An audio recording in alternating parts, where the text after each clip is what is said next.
If you believe democracy requires a free press, your station is WNYC, 93.9 FM and AM 820, NPR News and the New York Conversation. Marketplace is supported by Edison Research, dedicated to quality consumer research and public opinion polling for corporations and organizations worldwide. Learn more at edisonresearch.com/marketplace. Whether you consider it a relief check or a stimulus check or too little too late, the money is starting to show up. From American Public Media, this is Marketplace. Marketplace is supported by TIAA, who knows clients' passion will never run out, nor will TIAA's commitment not only to get clients to retirement, but through it. More at TIAA.org/neverrunout.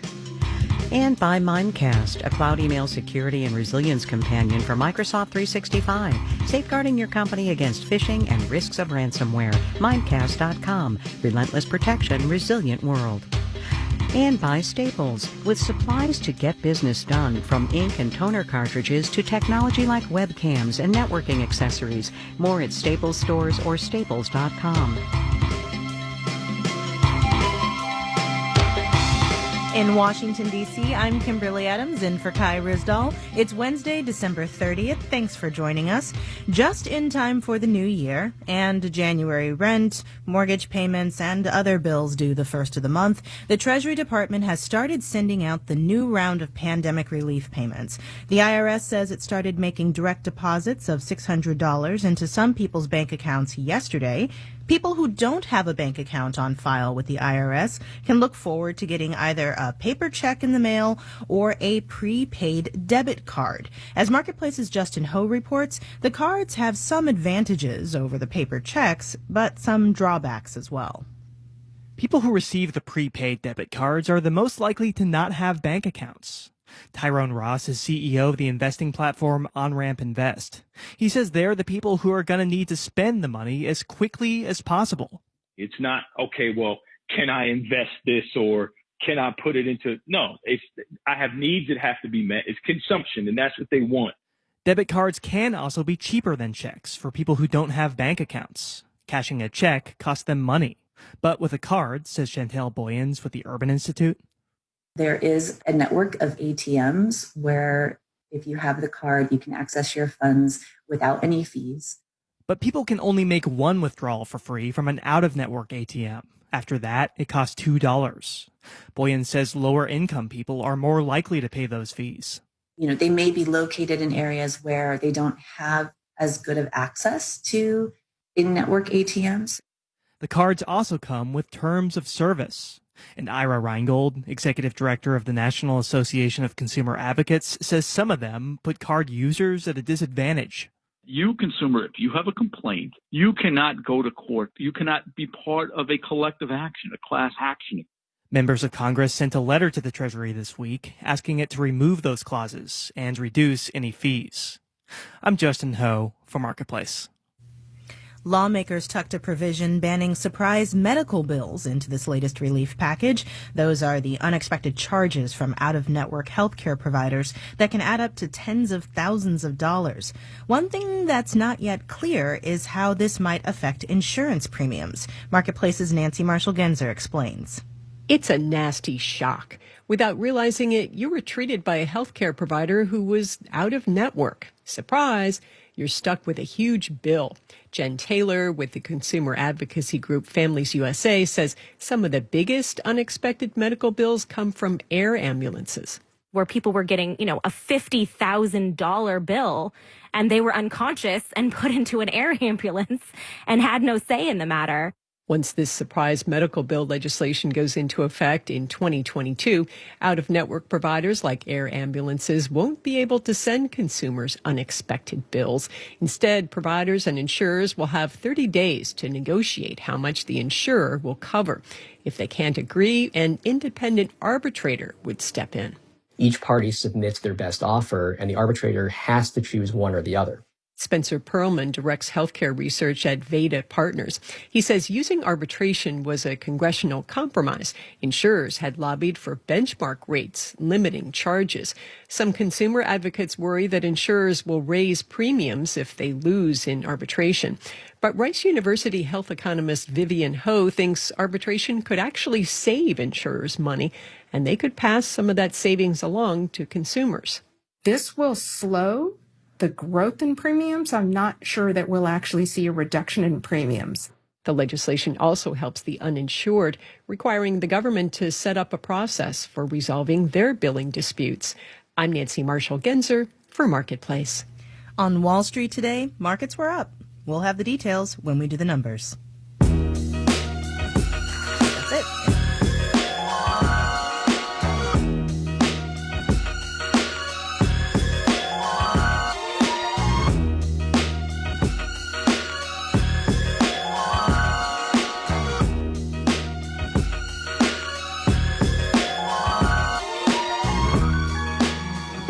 Yesterday on the show, I talked with Megan Devine about grieving in the pandemic and how it's important to acknowledge loss and grief. It's also important to acknowledge growth.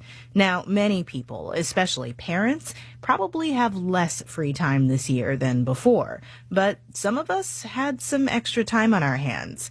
Something I started doing this year was playing piano.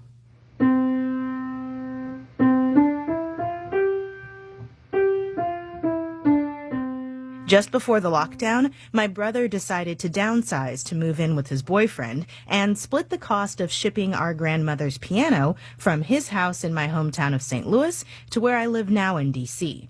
It was in our house growing up, but I never learned to play, so this was a new thing for me. Lots of people tried something new this year, like our next guest. 2020 has been an incredibly confusing year for me. In March of this year, I got furloughed from my job. I work in the travel industry, and it took a turn for the worse pretty quickly. So after I lost my job, I was really looking for a way to fill my time, and I had seen a few people on Instagram and the internet making customized action figures. Collecting action figures was something I did as a kid, so I went to my parents' house, picked up all the ones I could from their basement and brought them home. And I spent my days without a job just looking up YouTube videos on how to sculpt, how to sand, how to paint. I started to share them on Instagram under the name Sir Collect a Lot. And then shortly, people started making requests, either to purchase those ones that I had made or to request new ones for me to make. And I had them literally stacking up all over my apartment, so I decided to go ahead and sell them. That was Miles McAlpin in Cambridge, Massachusetts, making and selling custom action figures.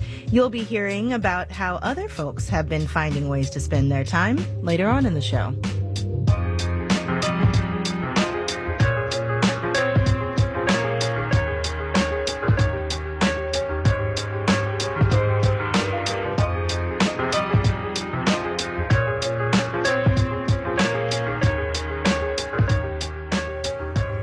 Freelancers, contractors, gig workers, we have a lot of different terms for people who may not bring in a consistent paycheck.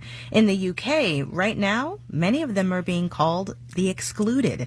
That's because while the British government provides financial support to both employees and businesses affected by the pandemic, that safety net excludes self-employed workers who normally pay themselves dividends rather than a monthly salary. BBC business correspondent Emma Simpson has been talking to some of these workers. The British government is spending hundreds of billions of dollars on job support measures, but they're facing increasing pressure to do more to help the nearly 3 million workers who've fallen through the gaps and failed to meet the criteria for financial help. This is the roasted turkey with chestnut stuffing. Ian and Lindsay Beagle run a corporate catering business in Buckinghamshire, not far from Heathrow Airport. They were set to have their best ever year until the pandemic struck. The rug was pulled from under our feet. 98% of our earnings have gone. Now it's sleepless nights. Orders for their sandwich platters and gourmet boardroom dinners disappeared overnight, so they switched to providing meals for frontline medical staff. It saved the business, but are now struggling to survive into 2021. I feel like we've been left out completely. I know a lot of self-employed workers that have not really needed the money, but obviously have been offered it by the government and accepted it. It doesn't make sense why we kept our staff on if the business goes under, because why support businesses by giving staff furlough, keeping them employed, only for them to lose their job because the business wasn't supported in the first place? Ian is a limited company director, so he and Lindsay take most of their income in dividends, which the government will not cover. There are around 700,000 small businesses in a similar position across the UK. Some have already gone out of business, their owners losing everything they've worked for. At the beginning of the crisis, it was really about protecting incomes as quickly as possible and getting money to those who needed it. Hannah Sinclair is from the Resolution Foundation, a British think tank focused on improving living standards for those on low to middle incomes. But now we're entering the third round of supports, and there's been more and more evidence building up on the groups that are missing out from that support. It's clear that there are hundreds of thousands of workers who are still unable to work but are unable to access government grants. And now that the government is extending support, they should be thinking about how better to target support to those who really need it. Louise Burton is 28 and a sound editor. Like many in the film and TV industry, she's self-employed. She worked on the blockbuster movie Bohemian Rhapsody on a contract, which ruled her out for the main self-employment job support scheme.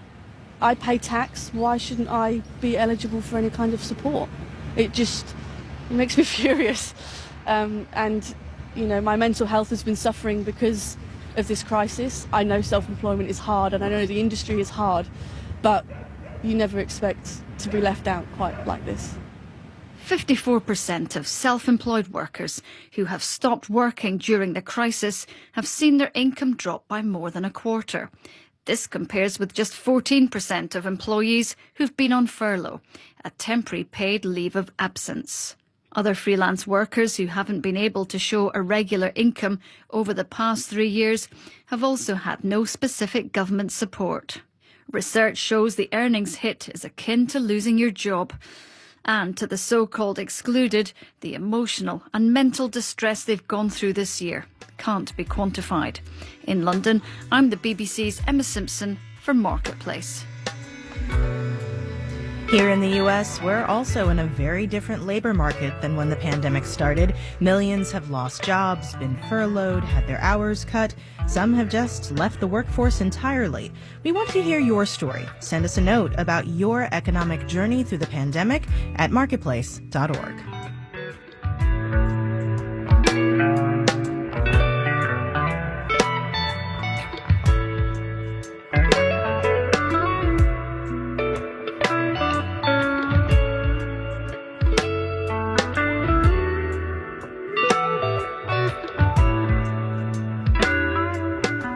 Some of us picked up new hobbies this year as a way of managing stress. One of our producers, Ali Pham, bought a hand loom and has been learning how to weave wall hangings and bags. She says it's pretty calming. For some people, it was exercise, gardening, cooking. Here's Manisha Cyrus from St. Paul, Minnesota. 2020 for me has been experimental. It's helped me think of new things to do, whether it's in the kitchen or just in my emotional or mental stability. It's really helped me try to become better with just being by myself. One way that I've been trying just to have better mental health overall is to start journaling and just writing things down. Sometimes you don't always feel comfortable talking to someone, or maybe they're not there when you feel that feeling, and then you're like, well, I feel like somebody should know. But I know a lot of people just say even a sentence a day will help. So that's why I want to try doing better, because I want to see that progress that people are talking about. That's Manisha Cyrus in St. Paul, Minnesota.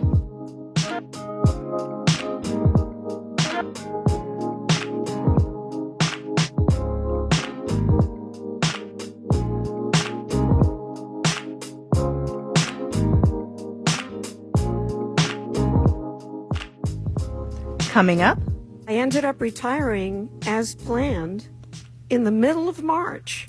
Right when the very unplanned pandemic hit. But first, let's do the numbers. The Dow Jones Industrial Average advanced 73 points, 0.2% to close at 30,409. The Nasdaq picked up 19 points, 0.1% to finish at 12,870. And the S&P 500 found 5 points, also 0.1% to end at 3732. AstraZeneca rose 0.5%. Britain became the first country to approve the drug maker's COVID-19 vaccine. At $3 to $4 a dose, this vaccine is significantly cheaper than the others and only needs a normal refrigerator for storage. Checking on the other vaccine makers, Moderna lost 2.8%, Pfizer shaved off 0.8%. Bonds rose, the yield on the 10-year T-note fell to 0.92%. We're listening to Marketplace. Marketplace is supported by S&P Global Market Intelligence, delivering essential intelligence on the business and economic impacts of the transition to a sustainable future. See what matters. Learn more at spglobal.com/marketintelligence. And by Noom, a personalized program based in psychology to help people understand their motivations, change their habits, and lead healthier lives. Learn more at Noom, Noom.com. And by Omidyar Network, a social change venture that is reimagining how capitalism should work. Learn more about their efforts to recenter our economy around individuals, community, and societal well-being at Omidyar.com. WNYC is supported by Showtime, presenting Your Honor. In this awards-eligible limited series, a judge discovers how far he'll go to save his son's life, starring Bryan Cranston, now streaming on Showtime.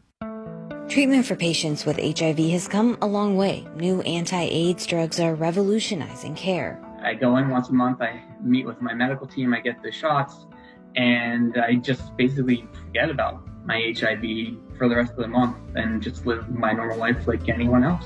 Game-changing medication on the next Morning Edition from NPR News. Weekday mornings on WNYC. You're listening to Marketplace on WNYC. In the 7 o'clock hour of All Things Considered, police in Nashville were warned in 2019 that Anthony Warner was building explosives. Authorities had previously said Warner was unknown to them. We'll hear more at 7 o'clock. Stay tuned.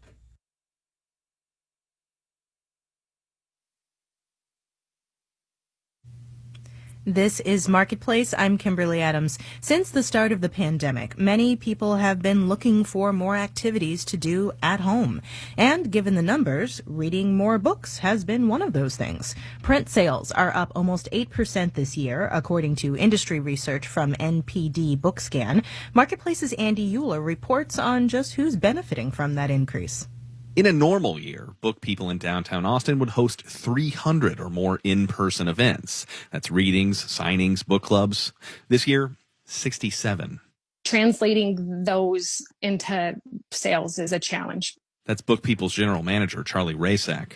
She says they've had a website for years, but when the stay-at-home order hit Austin in March, they weren't prepared. We had to do a really hard pivot to put some infrastructure in place to be able to support driving 100% of our sales to our website.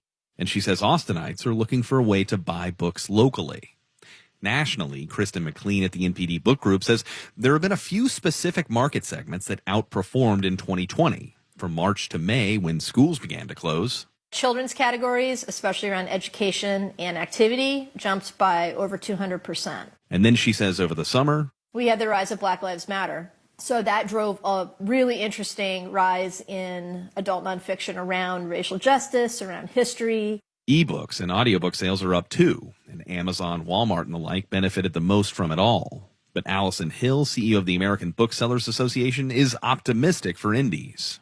During the pandemic, we saw 59 independent bookstores close, but at the same time, we saw 35 independent bookstores open. She thinks the pandemic actually helped some independent bookstores by growing their online presence to compete with Amazon. I'm Andy Euler for Marketplace. And this holiday season has definitely not slowed down the economic news at all. So catch up with the latest every morning with my colleagues over at the Marketplace Morning Report. They squeeze a lot of news into 7.5 minutes every weekday morning.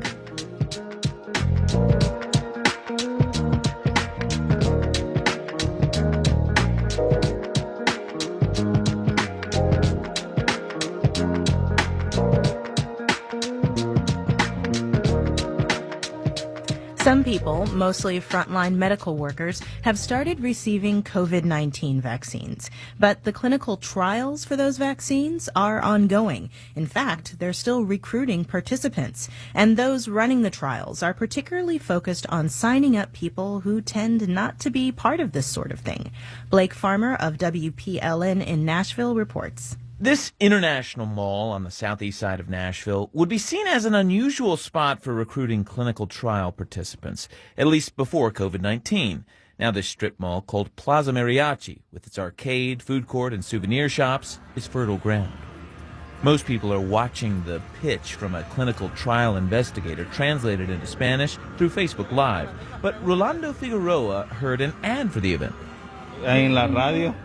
On the radio. So the 36-year-old plumber came to see in person. He says his family has so far been spared by COVID-19, but he'd like to get the vaccine sooner rather than later. If one of my family members gets sick, I want to see if we can figure out how to get the vaccine. Figueroa has the background pharmaceutical companies could use more of. He's originally from Mexico.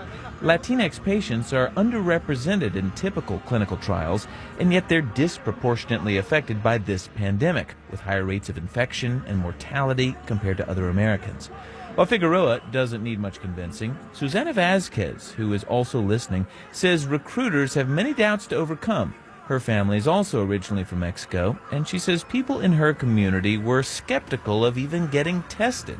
Because they thought that they would have to give their personal information, immigration status, or whatever would be needed. So I think that would also play a role in being part of the clinical study. It's an even bigger leap, she says, to agree to be followed for years, even if it's not directly by the government. The manufacturers farthest along with their COVID-19 vaccine trials have had more success than usual signing up patients from diverse backgrounds. But the initial priority was speed. Now, diversity is the top focus, says Dr. Stephen Sharp, who leads a vaccine trial site in Nashville. He recently held a Facebook event with Kurdish young professionals.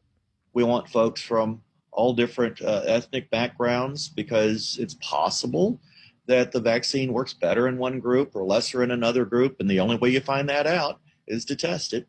Sharp will be recruiting new patients for at least the next few months, since the trials will continue for years to see how long the vaccines are effective. Signing up diverse patients can be especially slow, since the researchers themselves tend not to be diverse. Jim Cremidas heads the Association of Clinical Research Professionals. We've known this problem for years and years, and the way that the industry's tried to approach it, and there's nothing wrong with this, but it's to teach cultural sensitivity to investigators. But far more effective for recruitment, Cremidas says, is when the researchers share the same cultural background as their participants. So this year, as clinical research firms have had to staff up, Cremidas says they've been intentional about making diversity more of a priority in their hiring. And we believe that that'll make it easier to build trust and to have effective communication between the investigators or the researchers at the site and potential patient populations to volunteer for studies. Institutions that already had deep connections with underrepresented communities, like historically black medical schools, have been a step ahead in recruiting more diverse trial participants. You can't just show up and expect people to kind of get on board. Professor Rachel Hardiman researches health equity at the University of Minnesota. It does take, very intentional effort and time to engage people in a way that feels good and feels trustworthy. And building trust is important for groups that have historically faced disparities in treatment or have been the subject of unethical medical research in the past. Public health advocates hope the outreach will encourage people to take the vaccine when it becomes available to them. In Nashville, I'm Blake Farmer for Marketplace.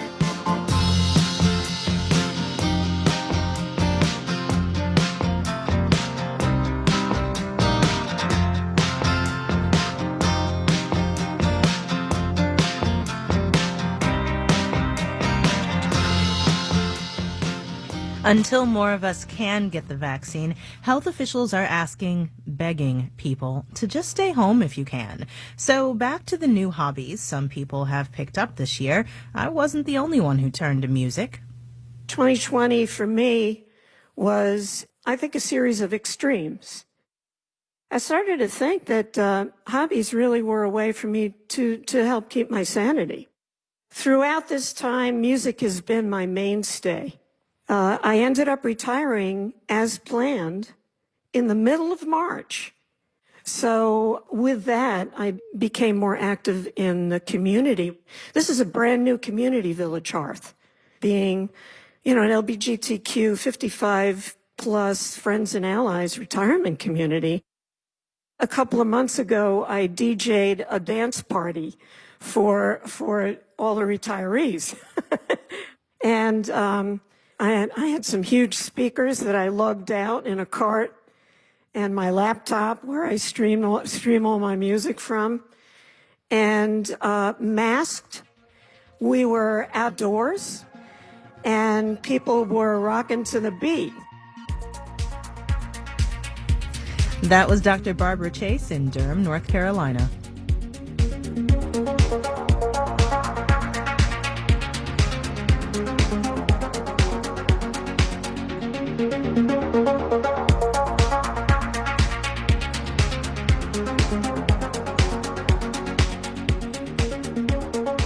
This final note on the way out, all the people picking up new musical skills has helped out some businesses selling instruments. A story on payments.com quotes CEOs from guitar and keyboard manufacturers citing booming sales. And music site Reverb says prices for used gear, especially the kinds good for beginners, are up as well. As for my own musical journey, it's been slow and sometimes inconsistent.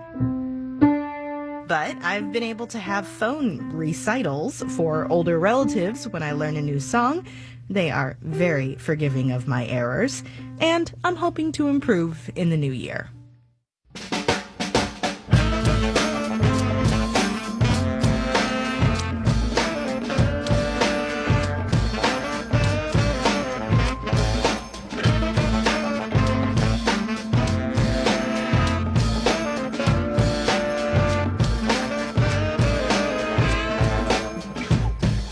Marketplace is supported by Parametric.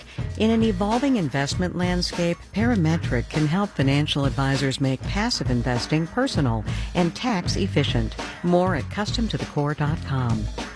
And by McDermott Will & Emery. CMS finalized new exceptions for value-based care arrangements. Learn what this means for your healthcare organization at mwe.com/sprintready. And by GEP, helping transform supply chains with strategy, services, and software, including GEP Smart and GEP Next, AI-based digital procurement and supply chain platforms.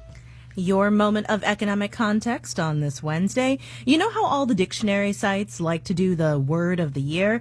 Well, Investopedia, a site with research on economic and financial topics, has its own list of popular terms of 2020. Words like forbearance for mortgage relief and market terms like stock split. Hello, Tesla. The number one phrase on the list? Stimulus check. Our media production team includes Robin Edgar, Drew Jostad, Garrett Lang, Jeff Peters, Jay Siebold, Charlton Thorpe, Ben Tolliday, and Becca Weinman. I'm Kimberly Adams. We'll see you tomorrow, everybody.